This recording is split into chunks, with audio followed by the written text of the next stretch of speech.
America के Siberia जैसे बर्फीले क्षेत्रों में जानवरों के लिए जीवन अत्यधिक कठिन होता है। कड़ाके की ठंड, लगातार गिरती बर्फ और भोजन की कमी के कारण उन्हें कई चुनौतियों का सामना करना पड़ता है। इन कठोर परिस्थितियों में कुछ जानवरों के शरीर में परजीवी कीड़े घर बना लेते हैं, जिससे उनका जीवन और भी कष्टदायक हो जाता है। ये कीड़े उनके शरीर के अंदरूनी हिस्सों या त्वचा के नीचे घुसकर खून चूसते हैं, जिससे जानवरों को असहनीय पीड़ा होती है। कई बार इन परजीवियों के कारण जानवरों के शरीर पर गहरे घाव बन जाते हैं, जिनमें संक्रमण फैल सकता है। ऐसे हालात में उनके लिए चलना फिरना मुश्किल हो जाता है और वे धीरे धीरे कमजोर पड़ने लगते हैं।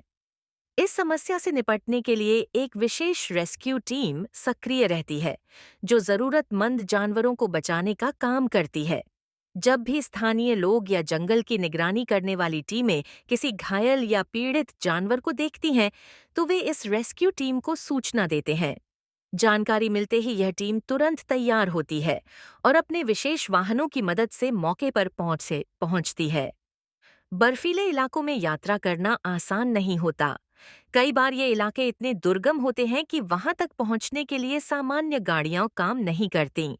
इसलिए रेस्क्यू टीम विशेष रूप से डिजाइन किए गए वाहन जैसे snowmobile, all terrain vehicle ATV और बर्फ में चलने वाली मोटरसाइकिलों का उपयोग करती है। जानवर को ढूंढने के बाद टीम पहले उसकी स्थिति का जायजा लेती है।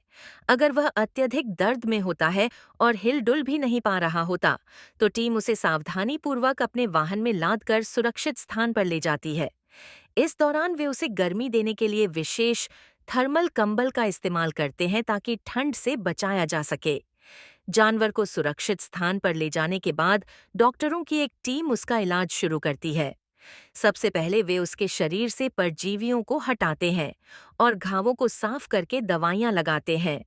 अगर जानवर बहुत कमजोर होता है, तो उसे कुछ दिनों तक निगरानी में रखा जाता है। उसे पर्याप्त भोजन, गर्माहट और जरूरी देखभाल दी जाती है ताकि वह फिर से स्वस्थ हो सके। यह काम जितना नेक होता है, उतना ही चुनौतीपूर्ण भी होता है। रेस्क्यू टीम को अक्सर कड़ाके की ठंड, बर्फीले तूफानों और खतरनाक रास्तों का सामना करना पड़ता है। कई बार वे घंटों तक गहरे जंगलों में भटकते रहते हैं, सिर्फ एक जानवर को बचाने के लिए।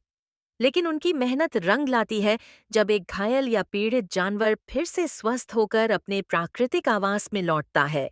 इस तरह की रेस्क्यू टीमें न केवल इन बेजुबान जानवरों को बचाने का काम करती हैं, बल्कि पर्यावरण संतुलन बनाए रखने में भी मदद करती हैं। अगर ये टीमें ना हों, तो सर्दियों में हजारों जानवर इन परजीवियों और कठोर मौसम के कारण अपनी जान गंवा सकते हैं। इन बचाव अभियानों की बदौलत कई जानवरों को एक नया जीवन मिलता है और वे फिर से जंगल में स्वतंत्र रूप से घूमने के